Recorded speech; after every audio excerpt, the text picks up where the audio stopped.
देखिए नमस्कार। मेरा नाम फूल बाबू सिंह है। सबसे पहले तो मैं भाकपा माले का एक कार्यकर्ता हूँ और दूसरी बात कि 2011 में जनता ने कार्यकर्ता होने के नाते ही इस गांव का जनप्रतिनिधि मुखिया में निर्वाचित होने का मौका दिया। और जब मुखिया बने तो पार्टी के दिशा निर्देश के आलोक में हमने जो लड़ाई लड़ी थी कि भाई भ्रष्टाचार के खिलाफ, हमने सोचा कि जब जनप्रतिनिधि यहाँ बने हैं तो ज़मीन पर जनता के जो अधिकार में जो बेईमानी है उसको समाप्त करवाएंगे। और इसलिए सबसे पहले हमने जनता की सबसे महत्वाकांक्षी योजना है राशन की, जनता का हर जो अधिकार है राशन का वो जनता तक पहुँचे। हमने देखा कि बहुत सारे पंचायतों में, मालती सहित बहुत सारे पंचायतों में प्रति महीना राशन की कालाबाजारी हुआ करती थी। साल में जनता को 4, 5, 6 महीने, 2 महीने राशन मिला करता था। हमने मालती में प्रति महीने राशन बंटवाने की गारंटी करवाया। यदि राशन बंटवाने में सबसे बड़ी भूमिका सरकार का एक सिस्टम है जो लागू नहीं है। वो सिस्टम यह है कि मुखिया जी की अध्यक्षता में निगरानी समिति की बैठक हुआ करती है, लेकिन जो SDO की निगरानी में कराई जानी चाहिए थी, लेकिन ऐसा हो नहीं रहा था। हमने इस सिस्टम को लागू किया कि प्रत्येक महीना निगरानी की बैठक करवाया। जिन लोगों ने बेईमानी किया, बेईमानी करने की कोशिश की, तो उसके खिलाफ SDO को लगातार शिकायतें भेजी और इस प्रकार से व्यवस्था में सुधार लगवाया। प्रत्येक महीना राशन बंटवाया। और आपको ये जानकर मतलब खुशी भी होगी और आश्चर्य भी होगा कि 13 रुपये में 5 किलो राशन दिए जाने का प्रावधान है। समस्तीपुर जिला में 20 ब्लॉक है और 20 ब्लॉक में 381 पंचायत है, लेकिन एक मालती पंचायत ऐसा है जहाँ 5 किलो राशन का केवल 13 रुपया लिया जाता है। नहीं तो बहुत सारे पंचायत में आप देखिएगा 15 रुपया 5 किलो राशन के बदले में 16 रुपया, 17 रुपया, 18 रुपया, 20 रुपये तक नाजायज तरीके से वसूले जाते हैं। और उसमें हिस्सेदारी, इसके लिए हमसे पूछिएगा कि आप जिम्मेवार कौन है, तो इसके लिए जिम्मेवार SDO हुआ करते हैं, इसके लिए जिम्मेवार MO हुआ करते हैं, गोदाम मैनेजर हुआ करते हैं, और जो इस प्रकार से डीलरों को विवश करके चोरी करवाते हैं और उसका हिस्सा खाते हैं। और सरकार इन सब चीज़ों पर ध्यान नहीं देना चाहती। फिर दूसरी बात बतलाता हूँ कि बहुत सारे पंचायतें हैं, बहुत सारे पंचायत, मैं ये नहीं बोलता कि हर 381 में 381 पंचायत इस पर करते हो सकता है कि और भी कोई मुखिया जी ऐसे हों जो ईमानदारी से काम करते हो। लेकिन हमने अपने समय में 2011 से 16 के बीच में मालती पंचायत में जिन गरीबों को उस समय में इंदिरा आवास नाम था, इंदिरा आवास योजना का लाभ मिला, 439 परिवारों को उस योजना का लाभ मिला। लेकिन हमने पूरी कोशिश की, 1 रुपया भी किसी का घूस पिच नहीं लगा। लेकिन सरकार का सिस्टम बना हुआ है कि हर पंचायत में 10,000, 15,000, 20,000 रुपया आज भी खुलेआम वसूले जा रहे हैं। लेकिन सरकार के जो BDO हैं, सरकार के जो अन्य पदाधिकारी हैं, ऐसे भ्रष्ट लोगों को संरक्षण देने का काम करते हैं। गांव में बिचौलिया और दलाल, मुखिया, इस तरह के लोग इस तरह के काम में संलिप्त रहते हैं। जनता को घर बनाने की जो पैसा मिलती है उसको उस तक सही प्रकार से नहीं पहुंचता, घूस कमीशन में चला जाता है। कर्ज पैसा लेकर वो लोग घूस कमीशन देते हैं। नतीजा है कि सूदखोर लोग उसका सूद में पैसा वसूल लेते हैं और उनका घर नहीं बन पाता है। तो इस तरह की गड़बड़ी को हमने समाप्त करवाई। मनरेगा में जो काम मिला उस काम के तहत जो मजदूरों को मजदूरी के भुगतान मिलनी चाहिए वो मजदूरी का भुगतान करवाए ईमानदारी से। अपने समय में जो 5 साल का समय कार्यकाल था उसका 16 में 9 जनवरी को सोशल ऑडिट के माध्यम से प्रत्येक 5 साल का जितना हर योजना जो कराई गई तो उसका हिसाब दिया कि भाई एक अकेला मुखिया बन गया कि भाई अपने ही काम का अपना ही हमने हिसाब दिया, अपनी स्वेच्छा से दिया कि भाई आप ले लो कि 5 कौन सी योजना मेरे समय में चले हैं और इसका आप हिसाब ये सब है, ये फलाना काम करवाए गए। लोग आते हैं जहाँ पर जाके ये चुनकर वो लोग भी भ्रष्ट हो जाए, सड़ जाए, ताकि उनको वो भी ऊपर बैठकर ये तमाम प्रकार की चोरी बेईमानी करते हैं और नीचे में भी ये लोग चोर बेईमान बना रहेगा तो सबका मेलजोल अच्छा रहेगा और सब जनता के अधिकार को लूट कर खाएंगे, मस्ती मनाएंगे। ठीक है सर, जैसे कि आपने कहा कि सोशल ऑडिट, तो सोशल ऑडिट जैसे समस्तीपुर में 381 पंचायत है, तो सोशल ऑडिट हर मुखिया जी को, जितने भी अभी मुखिया हैं उनको तो हर साल मतलब कि साल के हिसाब से करना होता है, या फिर 5 वर्ष में जो कार्यकाल होता है उसका सोशल ऑडिट करना होता है। और मेरे ख्याल से ऐसा आप किए हैं सिंगल, या फिर अभी आपकी नज़र में और भी कोई मुखिया है जो कर रहे हैं इस तरह का कार्य? मेरे ख्याल से तो कोई नहीं सोशल ऑडिट कराते हैं। और अगर सरकार का ये नियम है, अगर प्रशासनिक नियम है, तो इस नियम को लागू क्यों नहीं हर पंचायत में किया जाता है? देखिए सर, सोशल ऑडिट का प्रावधान सरकार के नियम के अनुकूल ही है, सरकार ही करवाती है सोशल ऑडिट। लेकिन सोशल ऑडिट को जमीन पर उतारा जाता है कि नहीं उतारा जाता, ये उनके पदाधिकारी की जिम्मेदारी है। अब उनके पदाधिकारी यह करते हैं कि सोशल ऑडिट कराना है, जैसे कोई 2 साल पर या 3 साल पर सरकार एक नियम निकालेगी कि भाई हर ग्राम पंचायत का सोशल ऑडिट करा लेना है, और जिला में जिला अधिकारी निकालेंगे कि हर ब्लॉक के बीडीओ को ये आदेश मिलेगा कि आपको अपने क्षेत्राधीन पंचायतों का सोशल ऑडिट करा लेना है। तो वो क्या करेंगे, खाना पूर्ति के लिए कि निकाल देंगे कि फलाना तारीख को फलाना पंचायत में करना है, इस प्रकार से करके, और कई खाना पूर्ति 10-20 लोगों को बुलाकर ग्राम पंचायत का जो कार्यालय है उसमें बैठाकर और सोशल ऑडिट का नाम देकर वो खाना पूर्ति कर लेंगे। सोशल ऑडिट का जो जमीनी स्वरूप है वो जमीन पर उतरना चाहिए। सोशल ऑडिट का जमीनी स्वरूप है कि पहले डुगडुगी बजाकर या माइक से प्रचार करवाकर पूरे ग्राम पंचायत में सूचना देना, उसके बाद ग्राम सभा का आयोजन करना, जो निर्धारित डेट पर आपने कौन कौन सी योजना करवाई है, कितना आवास मिला, किस परिवार को मिला, आपने इस बीच में कौन कौन सा सरकार का स्कीम चल रहा है, उस स्कीम से कहाँ कहाँ काम कराया, ग्राम पंचायत को कितनी राशि आवंटित की गई है, और उस तमाम की जानकारी को सार्वजनिक करना। और जो जनता आई है ग्राम सभा में उसको देखेगी, जो पदाधिकारी आए हैं वो देखेंगे, और जनता के मन में अगर कोई सवाल है, आप अगर कहीं कोई धोखाधड़ी कर रहे हैं जनता के प्रतिनिधि, तो जनता आपसे सवाल पूछेगी और आपको वहाँ संतुष्ट कराना है, जवाब देना है, और उसके जो पदाधिकारी हैं वो तमाम चीज़ों को देखेंगे। यदि कोई गड़बड़ी है तो वो जाँच करेंगे।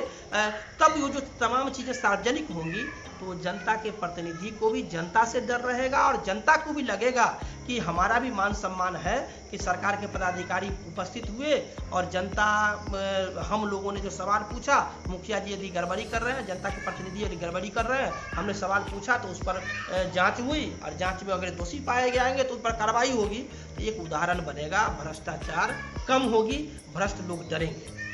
सर, जैसा कि आपने बीच में कहा है कि जो सरकार है उस सरकार के पदाधिकारी होते हैं, सरकार तो सिर्फ 5 साल के लिए बनती है, पदाधिकारी तो रिक्रूट होते हैं, वो एग्ज़ाम देते हैं, पास होते हैं, उसके बाद बन के आते हैं। तो उनमें जो उनको करप्ट करने के पीछे किनका, शायद सरकार का हाथ होता है। आप इस पे क्या कहेंगे? देखिए, अब ये तो सच बात यही है कि जो राज्य सरकारें हैं वो तमाम प्रकार की पॉलिसी तय करते हैं। अब उदाहरण के रूप में मैं बात करना चाहूँ तो रबर स्टाम्प मुख्यमंत्री बनाए थे माननीय मुख्यमंत्री नीतीश कुमार जी, जीतन राम मांझी जी को, और जीतन राम मांझी जी ने कहा कि हमारे विभागों में ही भ्रष्टाचार है। इस बात को मैं स्वीकार करता हूँ, और उसका कमीशन का एक हिस्सा मेरे कार्यालय तक भी पहुँचता है, ईमानदारी से ये बात कहता हूँ। तो आप इस बात से समझ लीजिए कि सरकार ही अपनी जनता के प्रति ईमानदार नहीं है। नीतीश जी को भी चाहिए कि जो ग्राम पंचायतों को आवंटित राशि है वो राशि वाकई ईमानदारी से खर्च नहीं हो रही है, तो उसके पीछे उनका तमाम पदाधिकारी ही जिम्मेवार है जो उसका हिस्सा खाते हैं। अब जब आप हिस्सा खाइएगा तो तनख्वाह वाले लोग उसका हिस्सा खाएंगे, तो ग्राम पंचायत के प्रतिनिधि तो बगैर तनख्वाह वाले हैं, उनका बाल बच्चा, उनका पूरा समाज उनके पीछे खड़ा रहता है, उनकी पूरी शानो शौकत इसी पर टिकी रहती है। तो ये वो 2 गुना करते हैं तो नीचे के प्रतिनिधि 4 गुना चोरी करता है, और उसको ये लोग प्रोत्साहित करते हैं चोरी करने के लिए। इसमें कहीं से कोई दो मत नहीं कि राज्य सरकार जिम्मेवार है तमाम प्रकार के भ्रष्टाचार के लिए। अभी आने वाला है 2020 में चुनाव, विधानसभा चुनाव होने वाला है, तो इस चुनाव में जो है आपकी राजनीतिक पार्टी भी किसी से गठबंधन करेगी, जैसे कि सुनने में आ रहा है राजद से आप लोग गठबंधन कर सकते हैं। तो अगर राजद, आज से 15 साल पहले राजद की भी सरकार पे बहुत सारा दाग लगा है, तो इसके बारे में आप क्या कहते हैं और अपने पार्टी को कैसे रिफ्लेक्ट करते हैं इसमें आप? देखिए, पार्टी, राजनीतिक पार्टी हमारी भाकपा माले है, और इसकी पॉलिसी तय करने के लिए हमारे बड़े बहुत सारे नेता हैं जो लोग तय करते हैं, जो तय करेंगे वो हम लोग के लिए मान्य रहता है। अब जहाँ तक 15 साल पहले बिहार में लालू राबड़ी की सरकार थी जो सामाजिक न्याय के नाम पर आए थे, और उस सामाजिक न्याय की सरकार के समय में भ्रष्टाचार हुआ। उस भ्रष्टाचार का ढिढोरा 15 साल बाद भी पीटा जा रहा है, और जिसके नाम पर स्वयं नीतीश जी सत्ता में आए लालू और राबड़ी के सरकार की भ्रष्टाचार को गिनाकर।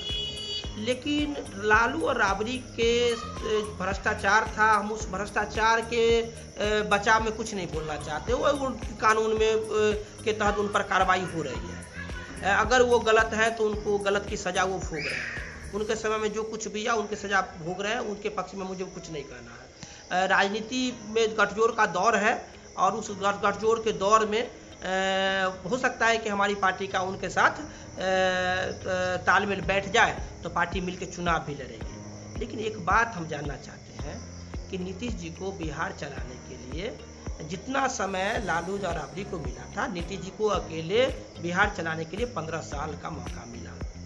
तो नीतीश जी ने बिहार में कौन सा बदलाव कर दिया? क्या बिहार में 15 साल जो नीतीश जी का गुजरा, वो क्या ये जो साल है बिहार का, ये कभी भी माफ करने के लायक नीतीश जी का नहीं है? आप उस दौर में कह रहे थे कि जंगल राज है, तो ये 15 साल आपका कौन सा राज स्थापित हुआ जिसमें हमने देखा कि बाथे का जनसंहार हुआ, बथानी का जनसंहार हुआ था लालू जी के समय में, शंकर बिघा, खगड़ी बिघा तरह 258 लोग मार दिए गए थे रणवीर सेना के जरिए। आतताइयों ने हत्या की थी, और तमाम रणवीर सेना के अपराधियों को नीतीश जी के शासनकाल में, जो सामाजिक न्याय के ढिढोरा पीटने वाले मुख्यमंत्री हैं, तमाम अपराधियों को बरी कर दिया गया। बाथे के जनसंहार में 58 लोगों को एक रात में मौत की नींद सुला दी गई थी, और उसमें एक भी व्यक्ति को सजा नहीं मिला।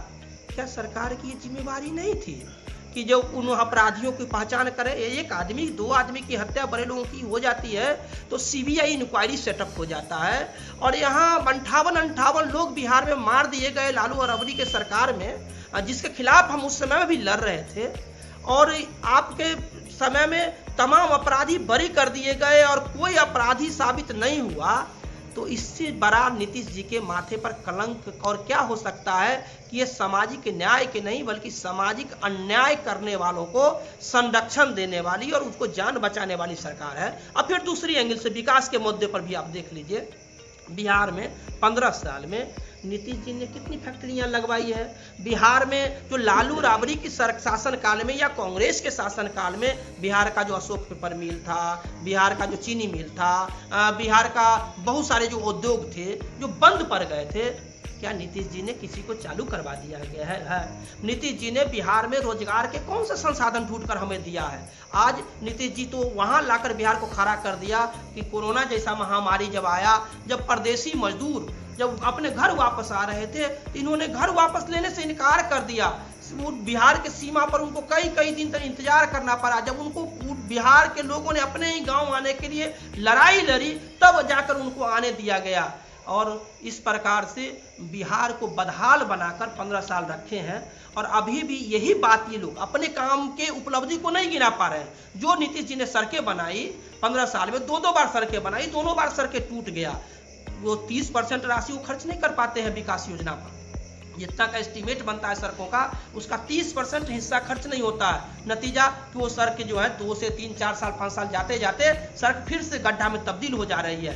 और इस प्रकार से नीतीश जी के शासनकाल में बड़ा लूट है। लेकिन लूट में की चर्चा कम इसलिए है कि तमाम सामंती वर्ग के लोग, तमाम जो हाकिम हुकुम लोग हैं, वो कुछ मुट्ठी भर घराने के लोग हैं, और ये तमाम लोगों के संरक्षण में मिलजुल कर सारे प्रकार का कुकर्म ये करते हैं, इसलिए इनकी चर्चा कम हो रही है। और फिर आम लोगों को ठगने का जो काम है, जो मोदी जिस प्रकार देश में ठगने वाली, इमोशनली ब्लैकमेल करने वाली, राजनीतिक फिर धर्म के आधार पर ध्रुवीकरण करने वाली जो बात करता है, नीतीश जी भी वही सब काम अब करने लगे हैं बिहार में। और उसी आधार पर बिहार में 2020 की नैया को वो पार लगाना चाहते हैं। लेकिन बिहार की जनता बार बार उनको सुन लिया है कि 15 साल तक आपने लालू और राबड़ी का नाम गिनाकर बिहार में चुनाव जीता है, जंगल राज का डर दिखलाकर चुनाव जीता है, लेकिन बिहार में मंगल राज 15 साल में आपने नहीं लाया है। इसलिए इस बार बिहार की जनता आपको मौका नहीं देना चाहिए। वैसे भी जनता को की शासन लोकतंत्र में सत्ता बदलती रहनी चाहिए। बदलाव होने से नए नए लोग आते हैं, नए नए चेहरा आता है, उनको काम करने का मौका मिलता है। और जनता इस बार ठान लिया है कि नीतीश जी के बहकावे में अब नहीं आएंगे। जो गठजोड़ नीतीश जी के खिलाफ मजबूती से बनेगा, जनता उसके साथ खड़ा रहेगी। हमें पूरा भरोसा है, गांव में भी इस प्रकार का माहौल बन रहा है। जी, बहुत बहुत शुक्रिया आपका हमारे साथ आने के लिए। जी धन्यवाद। फूल बाबू सिंह, पूर्व मुखिया मालती, भाकपा माले जिला कमेटी के सदस्य।